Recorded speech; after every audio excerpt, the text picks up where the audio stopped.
Okay, so the first we're going to start off with is attackers. So we call them bad actors. And when you think about why people do a bad thing, why do people do a bad thing? What is their motivation? Give me a couple things you might think of. What? Money? So motivation is monetary. What else? Ego. I can do it, therefore I do. Revenge. Yeah, someone's grumpy. Say again? The adrenaline. Adrenaline is sort of the same thing. I can, therefore I do, or just the thrill of the hunt, right? Any others? So we'll talk about that. This presentation focuses on that concept.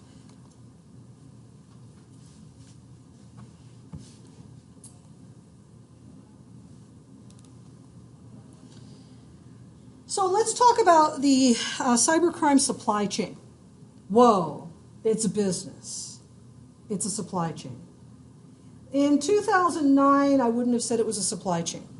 It was very rarefied. Prior to 2009, 2010, you would have a bad actor who would have, basically as a black hat, has a certain thing they do, whether it's they can create malware, they have phishing, or they have one thing that they do, or maybe a couple of things, and they didn't trust each other. So they would have a couple of clients, and they would basically get paid by these organizations, and they didn't really share what they were doing outside of their own experience or their own relationships. Very clandestine. They would meet in person, vet the individual they were going to work for. They were always referred. It was, just like any other very, very closed type of relationship. After 2010, we started seeing the release of malware code and then also tools. So the rise of the tools actually started in 2010. This drives an economy because now you don't need to have that depth of skill. Somebody else has a tool they will let you have, and then you can go and use that tool to then perform some form of exploit. So let's talk about the supply chain. We start with email account harvesting. So there are tools, these have been around for a long time actually, that will basically harvest email accounts from the big account operators, Gmail, Yahoo, Microsoft, and they'll harvest accounts, very small volumes, over a month. So we're talking under 10 a day. Now these are called fresh accounts. So it's just like picking flowers. Okay, so you have all these accounts that have been created, and they use automated tools to create them. Fresh accounts have not been logged into, have not been used to send and receive email. They have a very low value, but if you have 1,000 of something or 10,000 of something, then there's economy of scale, and you can sell that. Not for a lot of money. Then there's the fresh accounts being vetted. Once an account is vetted, it's worth a lot more because it goes up a tier. As an example, with Hotmail, an account goes from being a fresh account after you've logged in, send a few messages. Now they give you storage. They give you the ability to send and receive messages of a certain volume during a day before they might question the account being used for nefarious purposes. Does that make sense? So, say again? They still use Hotmail? Oh, yeah. Yeah, it is converted over to. Oh, yeah. It's still there. Actually, I have an MSN account. Okay, so you can have accounts and domains that aren't sold or shared anymore. They just don't publicize that you can get accounts in those. So if you have a Hotmail account or an AOL account or an MSN, those accounts still exist out there. Yes? It's not like they're grandfathered, they still exist. They still exist, and they're grandfathered in a way that they're migrated onto different servers. So like I pay Microsoft $21 a year to keep my Microsoft Exchange account for my MSN.com account actually active on an Exchange server. So it's in the cloud technically now, but it's not a 365 account. It's a standard Exchange account. But because they made that promise to people that had these accounts years ago, they've held to that promise. And you wouldn't know if you'd not had an account in the 90s. But these accounts that are harvested are then vetted, and you're saying, well, okay, why would someone pay someone else? If you're in Indonesia and you can get people pennies on the dollar to vet your accounts for you, then there's economy of scale there. You can go and vet those accounts. You can sell them for more money. It makes sense. Okay. So that's the email account harvesting. Well, what do we do with email accounts? Well, email accounts are necessary to basically verify that you have storage available. Depending upon where in the world you are, off-country storage is really important. And they will pay, like Chinese, will pay for off-country storage where they can store just about anything they want to. Because in China, it's very much regulated, and they are watched. They store it off-site. They can share it internationally. That makes sense? So storage makes a lot of sense to be sold to people in China, but in the United States, it doesn't make any sense because we get storage with every account we create, right? Yeah, we get cloud storage. So if you are in, say, the Middle East, all the accounts that are created in the Middle East vendors for email accounts that are free always get a lot of storage. So again, it's not a place you'd sell storage, but you could sell it to individuals in other places. That's a great desire. So spam is the next step. What do we do with an email account? Well, we can use it to vet that we are the person we have. I would say we are, because we get that email account, and then you have your SMS text sent, and you verify your identity. Spam is the next step. Now I can use those accounts. If I buy vetted accounts, I can use those for a spam campaign to send out messages. They don't need to be owned accounts by, say, you or I. They could just be these created accounts. And there are thresholds that the vendors use to identify when accounts are being used for spam. However, spam campaign writers are very cagey. They will try to avoid automated detection. They'll avoid the thresholds. They get to know where they are, and they move. So they'll keep their accounts active as long as possible because they're making the money. Make sense? So if I want spam sent or malware sent out and distributed, I would use a spam vendor who has these email accounts to do that activity for me, to perform that activity. So then malware. Well, malware and spam campaigns, those are the payloads that you want in a message that comes from a nefarious source. I'm sure everybody gets spam, right? Everybody gets phishing attempts. In one message, you may have multiple spam and phishing attempts in the same message because they're trying to get the most bang for their buck. If you click on it, they want to get more people to pay who are paying them to distribute this information. So malware writers will avoid detection as well.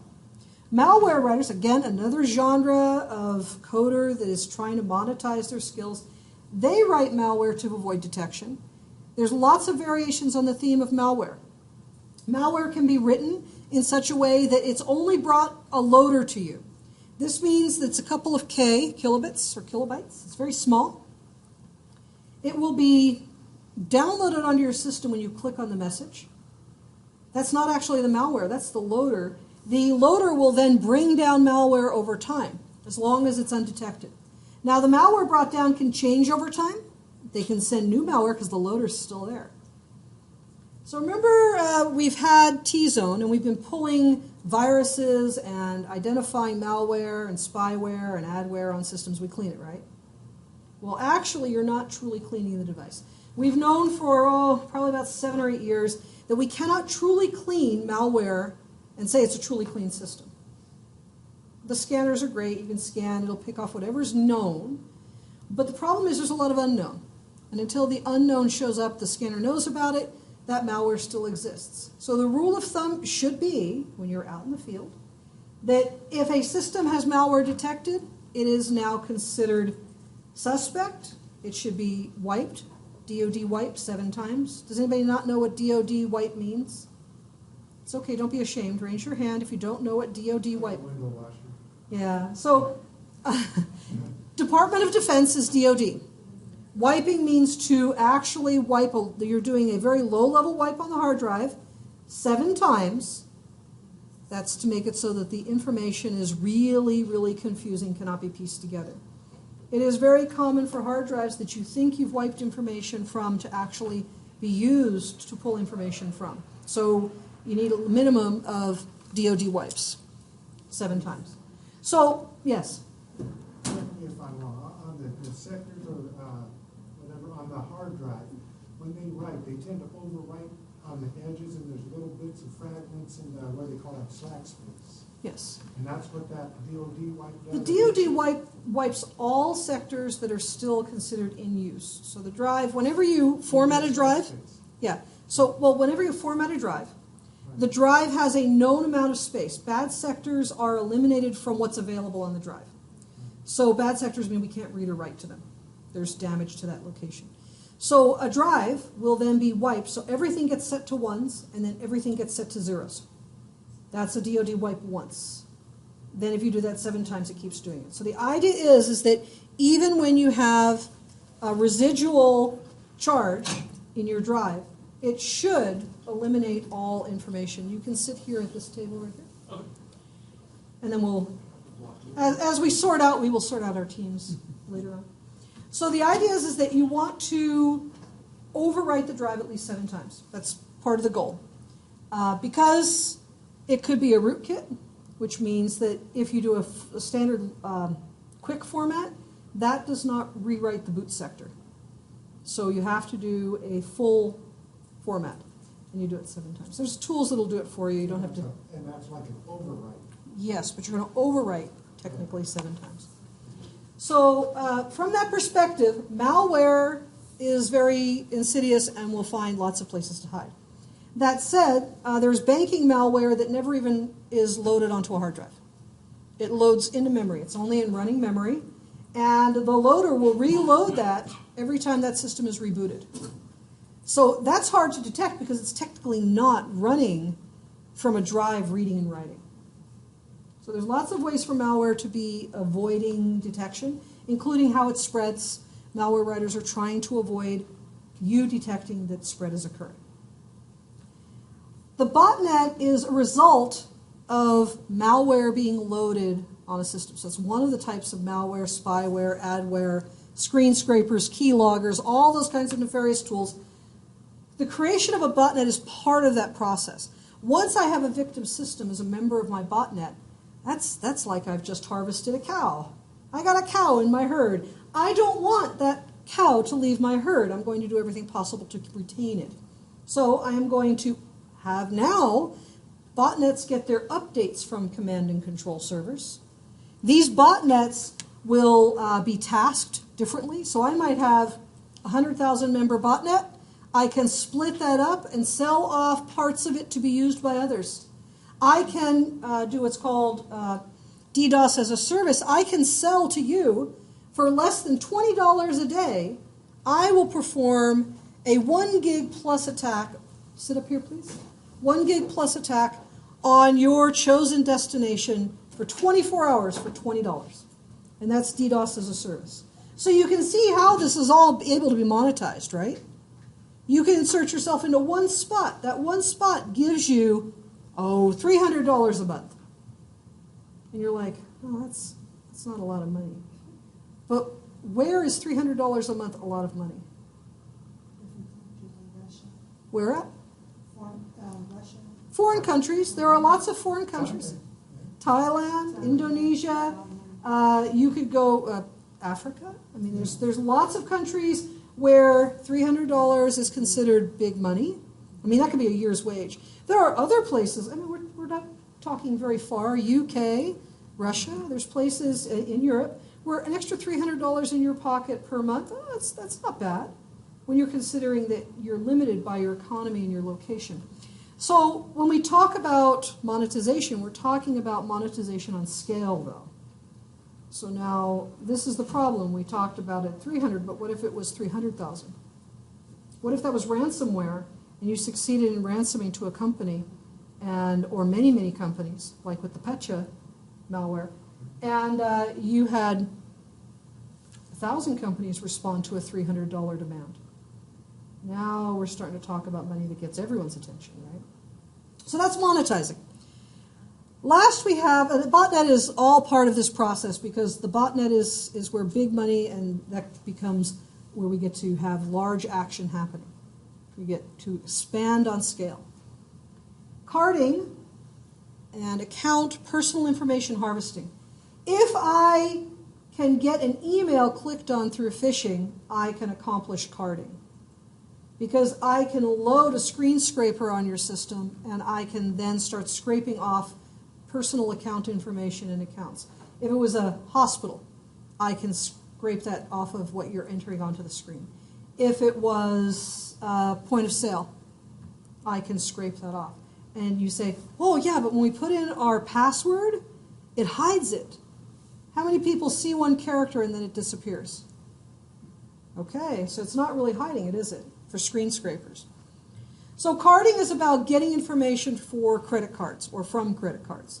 So you can do that automated through information data transfer. You can get it through screen scraping and key logging. So that's another form of harvesting. Carding has been around for a very long period of time. Since credit cards have been in use, carding has been around. There's lots of different ways of acquiring that. This is a very automated process where I don't have to go on site. There are a lot of processes that you physically go on site. You just put a USB drive in, or you put a device that's going to capture that information as it's passing through. So carding is a very popular way of getting credit card information and then exploiting those credit cards. Which, if I have a credit card account, what kind of information do I need, including the credit card number and your name, to potentially exploit that account? Address? I might need your PIN number. Okay, so these could all come out of the screen scraping piece. I may need access to your email account, which I can get through phishing, which then gives me access to your email account because you've clicked on it. I now have access, which in turn allows me to send an SMS message to your email to verify the identity on the credit card, and now I have you. So these are all becoming very interconnected, and that's what I'm trying to get through with this one slide, is that this is a supply chain. This is a process where there is a provider and then there's a client, not all the same person. So let's talk about script kiddies. They're not young. Script kiddies are just people who are neophytes. They're starting out. Script kiddies are going to want to use tools that are easy for them to get a hold of, such as malware, where the tools are available. You can buy malware. You can buy lots of free tools. You can buy lots of tools. You can buy for low amounts of money per month to pay a vendor to have access to a tool. You can get free tools, yes. Do the producers of the tools ever insert malware into the tools? Yeah, you shouldn't trust that. Well, why not? I mean, you're working with the nefarious to begin with. Yeah. Why trust them, right? And they're going to use online training. There's a wealth of training in how to be bad on YouTube.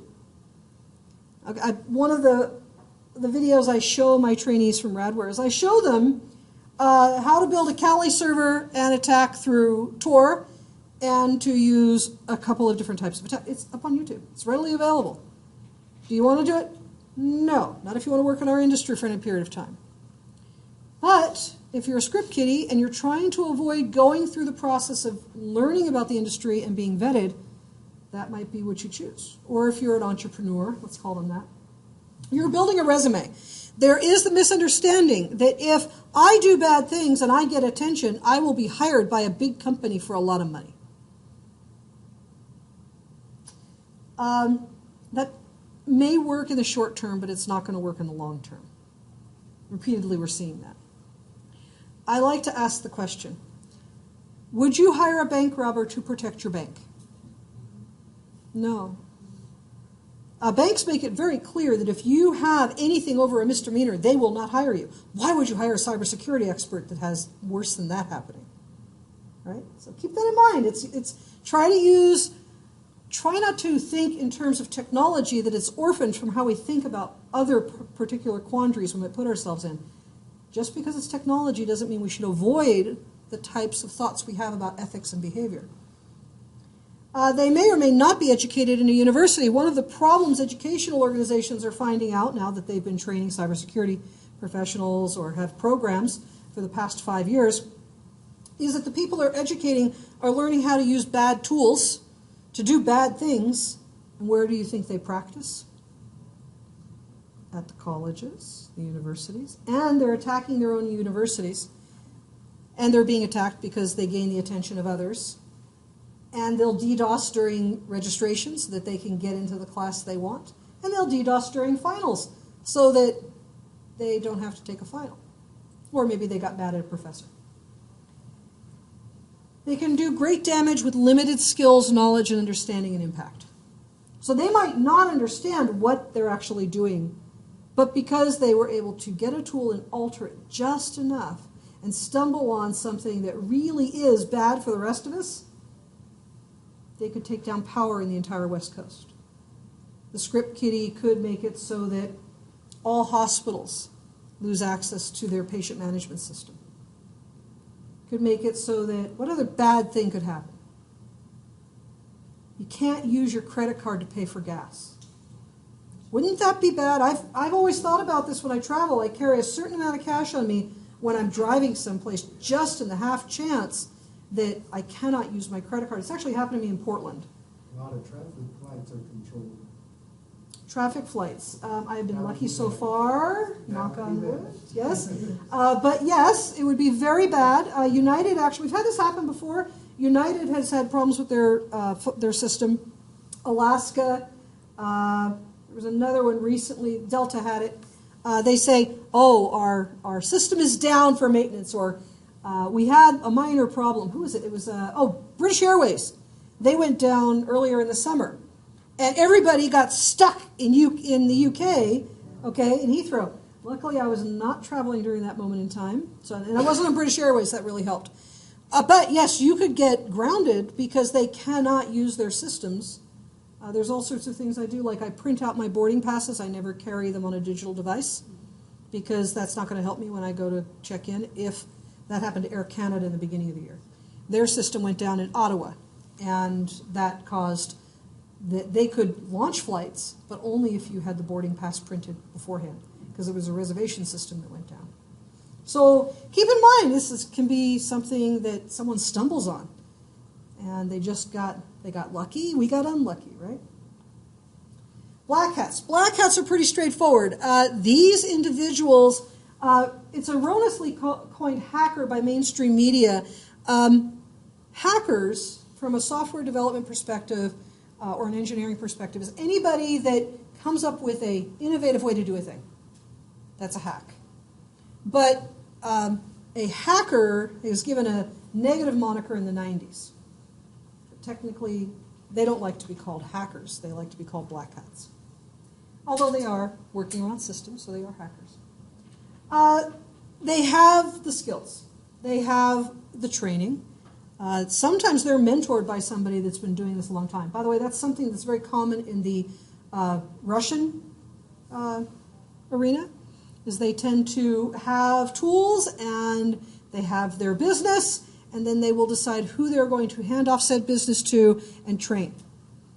And so that's very common in the Russian arena. They sell their services. They will sell tools. They're mercenaries for hire. Not too often are they actual direct hacks. They'll use phishing. They'll use email to get your credentials to break into your companies. So phishing is really the weak link. They are seeking monetary gain. They are seeking notoriety, but they will use a moniker. They will never, an avatar. They will never give their real name. They're very clandestine in their behaviors. They rarely work in concert with other back actors because they just don't trust anybody. Would you trust anybody else? Probably not, because you're doing bad things to them too, so you understand what's happening. And it focuses on a very specific piece of the supply chain. They tend not to spread themselves out. Now, that said, there are some that are, and I'll explain why in a little bit. So, if we talk about black hats for hire, we have to talk about DDoS for hire. Remember I talked about economy of scale? If I can cause disruption to a company, then I can gain attention, I can ransom them, there's a lot of things that I can do and a lot of money I can make from that.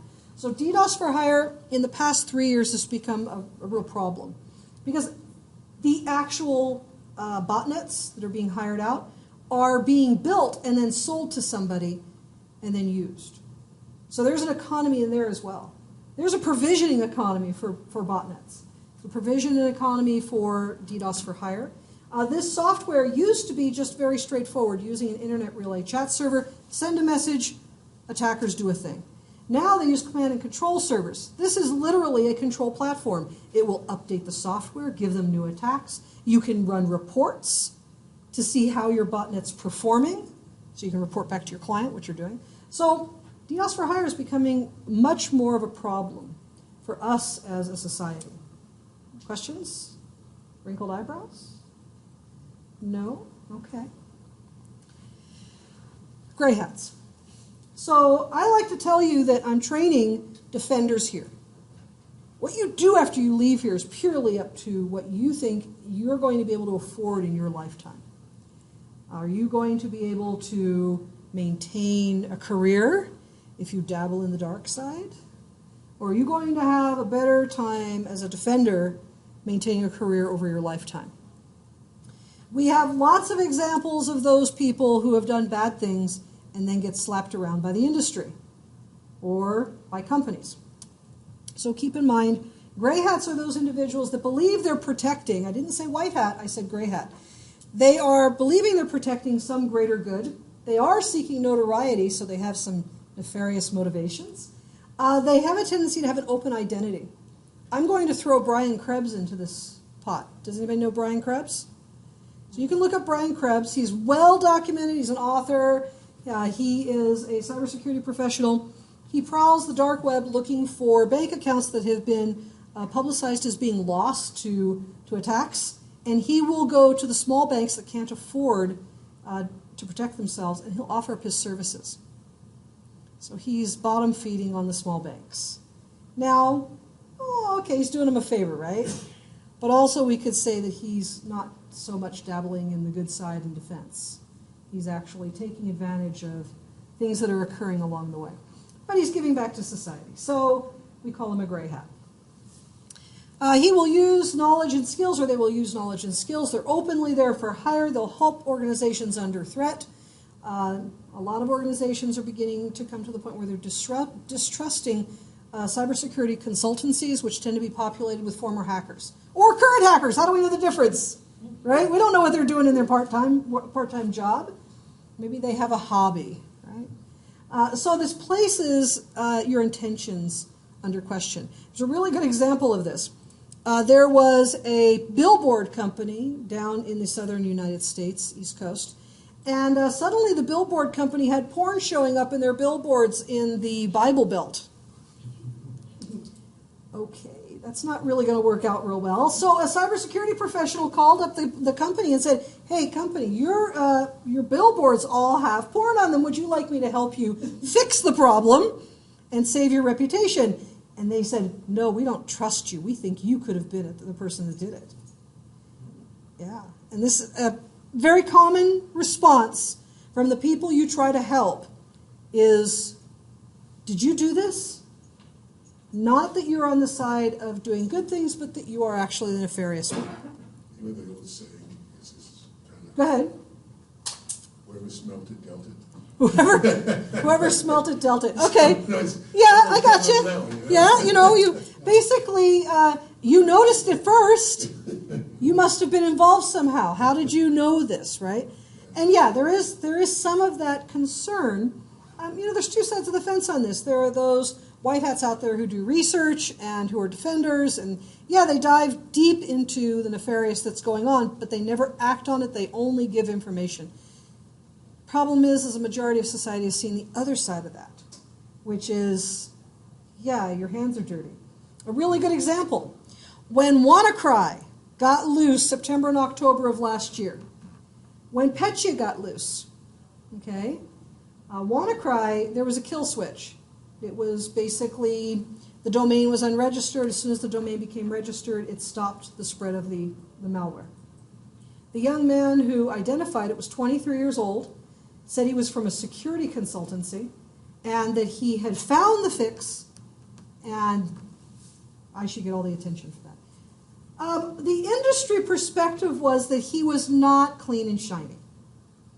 How do you get there? Okay, part of it is, how do you get there so young? There's a lot of precocious human beings. But there was a distrust. And the reality is that actually he was put up to the fix. Somebody gave him the information, he went there and did it because they wanted it shut down, but they didn't want to be identified.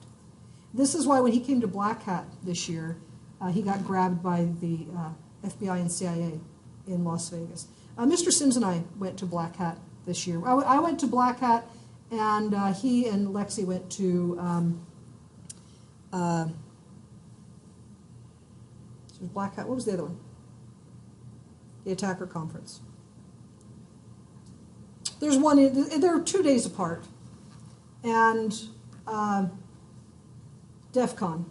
So I went to Black Hat because that's the industry side. That's all the people who are professionals and doing the work, and then DEF CON is all the hobbyists. So he was grabbed at Black Hat because They told him, show up and we'll let you speak, and he showed up and they grabbed him. Yeah. So that's what they found out. But the reality is that he could have gotten lucky, even as somebody that had been dabbling a while, but more than likely he was put up to it by somebody else. Cybercrime petty thief, they're more talented, they're seeking monetary gain, they're seeking notoriety, they might be an entrepreneur seeking payment via Western Union, PayPal, WebMoney, Bitcoin. They have a specialty, they generally offer their services via the internet and hidden websites, black market forums, and DDoS for hire. So they have a niche that they're making money on. And they may work in partnership with other bad actors. They tend to be much more relaxed because they're going in from the business side. Organized crime. Organized cybercrime specifically. And organized crime's been around pre-Roman era. I think Babylonians had organized crime, right? Anytime you put human beings and money moving, there's organized crime. So there are some traditional things that organized crime gets involved with, right? There's money laundering, there's prostitution, there's fencing of stolen goods, gambling, okay. Those all exist, by the way, via the internet and are often controlled by organized crime, yes. Yeah, they just, sometime, I believe it was during the summer, they had busted some, they were IT guys.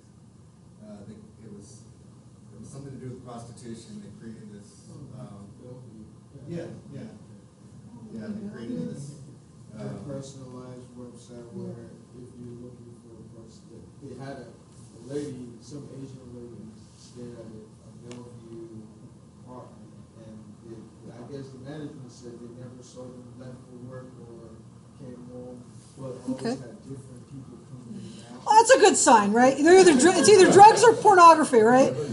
Yeah, there's some sort of nefarious activity going on when there's a whole lot of people and it's just a house, right? It's easier to wash if it's a business location, right? But in the instance of that particular porn ring and prostitution, what they were doing is they were trying to be cyber pimps. Okay, still the same thing. Got to have a human being in a bed, right? But the idea is getting a larger clientele through the use of websites and such. The back page, yes. So using locations that are known to be nefarious to advertise, right? But often they will hire unwitting skilled workers at higher than normal wages and salary levels. If you think you are being paid more than you should be, question it. Question the organization you're going to work for. Okay? If you're getting more money than you should, or if you're getting something unusual in the way of compensation or benefits or perks, I would first think, why? Now, if you're like me, you've been out there in the industry a long time, my salary and perks tend to be pretty interesting. But even I have a place where I'm like, really? Really, I don't think so. So don't trust just because the job is advertised on Indeed that it is truly an upfront and non-nefarious activity. You could be writing malware. You could be performing attacks for nefarious individuals. You could be gathering information or writing code to gather information. You could be supporting a tool, and that tool is used to gather information and perform DDoS attacks. I mean, if you don't know, you have to understand who you're working for. But they often will use the supply chain and augment with new technology. So they are looking at basically protecting their perceived territory. There is a malware, actually there's a couple of them now, there is malware out there that once it's installed on your system, it ransoms to you. But it does it a little differently. It says, okay, I'm going to ransom you. You can't use your system, but if you pay us, we'll let you use your system, pay us every month, and we won't let anyone else infiltrate your system. We'll protect you. Does that sound like protection money to you? Yeah. Does to me. Only thing that's missing is the bat on the sidewalk, okay? I'm seeing that this is the same concept. It's like they just augmented it to work in a cyber economy. Then there's the government sponsored. Now, I know there's a lot of veterans in the crowd. I know that you've worked for the government before, but you are no longer working for the government. You're now civilians. This must change your perspective very much. Now, when you leave here, you may work for the federal government. Some of our students go on to work for the NSA or the FBI, even the CIA. Again, the skills we teach you in the program are to help you identify when you are the patsy, when you are the fall guy. I visited with what's called the ERT team it's the Emergency Response Team for Attacks, from Checkpoint. And I asked them, I said, have any of you worked, because I was in Washington, D.C., I said, any of you worked for the government? And all of them had.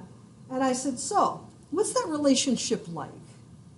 And they said, well, if you are the federal employee, you hire contractors, and you have the contractors do the dirty work. Anything you don't want to get your hands dirty on.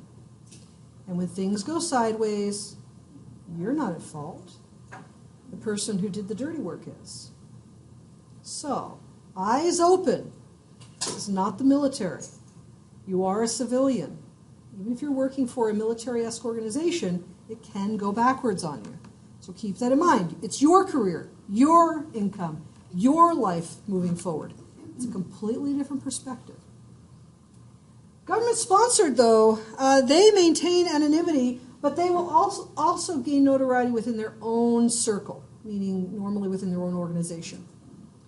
They often work through clandestine communication. They're very highly skilled. The federal government has pretty much every device is a specially designed, crafted device for the federal government only, not manufactured outside the United States, because they can't trust the devices not to be used against them. So from that perspective, the targets can be governments, other governments, can be civilian organizations within the United States and abroad, if you're government-sponsored in your United States. Often when I'm training organizations around the world, I'll say, so there's an attack on your network.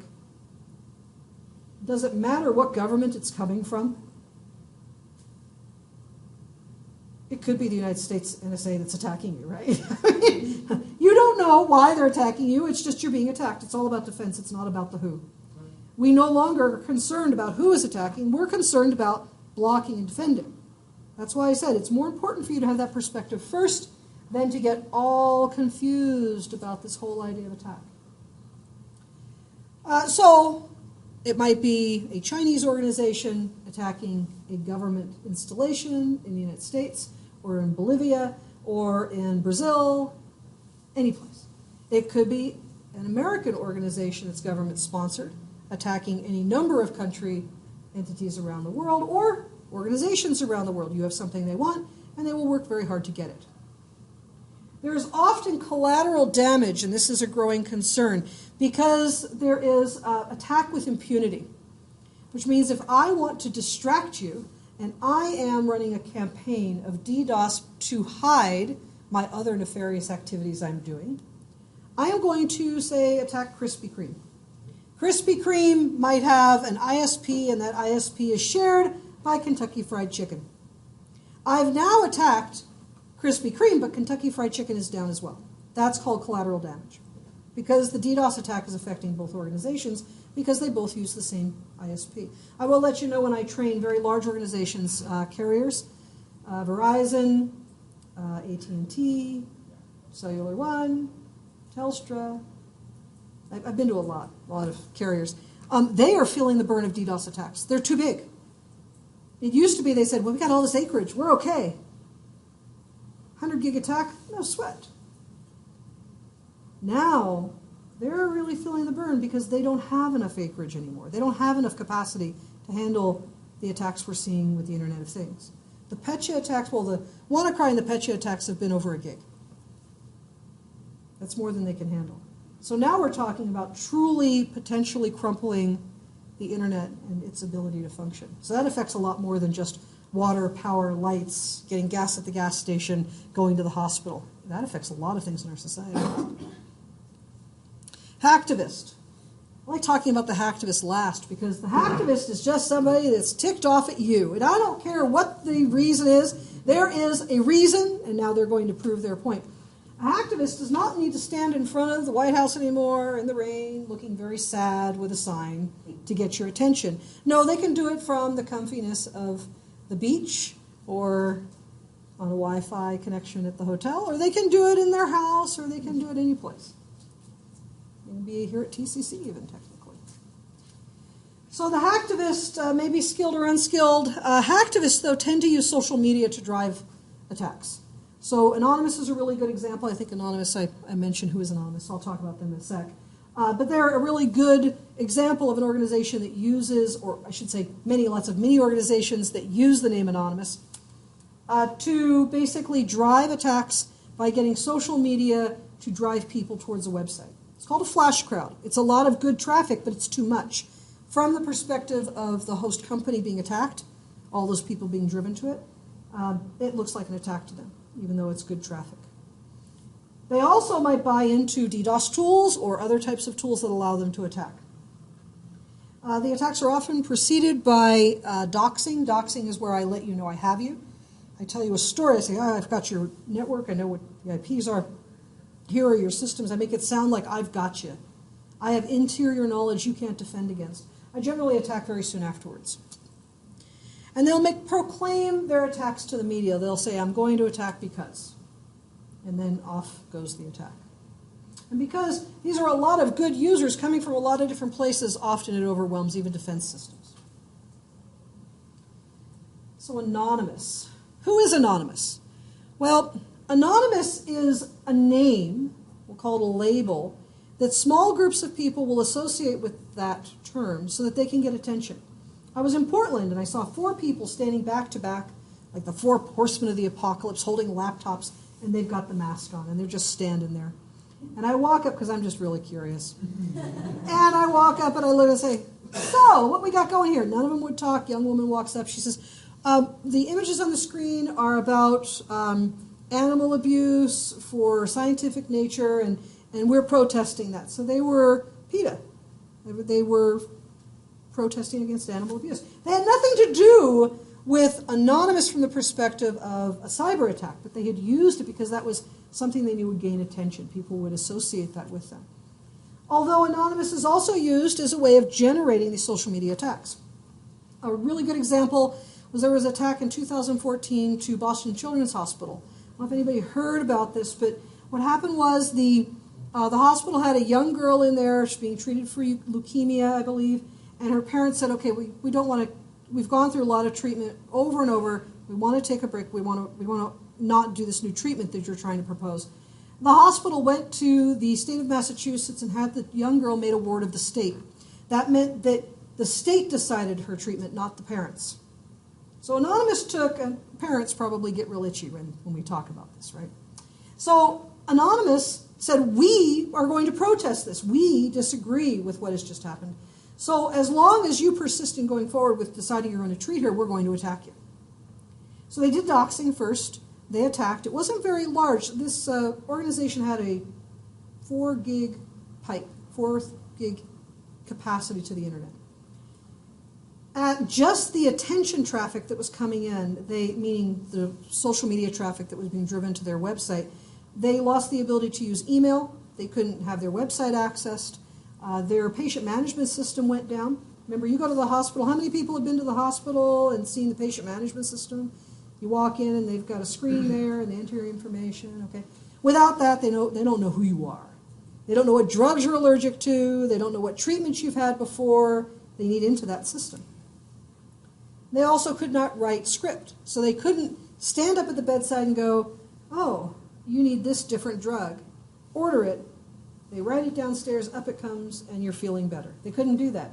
It was just like they'd had an earthquake, and they had no power, no water, and no lights. They had to do everything. They couldn't do that. That affects the operating room too. Everything. Everything. Basically, they are redirecting traffic. It's just like you're under a disaster condition. So they stopped admitting patients. They sent all of their patients who were due for surgery to other hospitals. They stopped accepting in the emergency room. The people who were there that could be treated were and discharged, but then that was it. They couldn't take any more patients. This is for a month. All surgeries were canceled. This is the first 2 weeks of this. was bumping along only about 2 to 3 gig. Then the DDoS attacks started. This is when we started to see the actual botnets coming online. When they finally came online fully, they had radware in place. That's how I know all the details of the attack. But they had radware in place, and radware was basically mitigating on site and scrubbing about 60 gig. It took them 2 weeks to build up to that level. So they were able to start functioning at that 2-week window, but now they had no billing. Think of the monetary impact on the hospital. This is affecting the community locally. It's affecting people that had to go in for surgeries. Think of that impact. Was that good social justice? Not if you're one of those waiting for a surgery for your heart. Not if you were the one in the hospital and you needed pain meds. That was poor social justice from your perspective, right?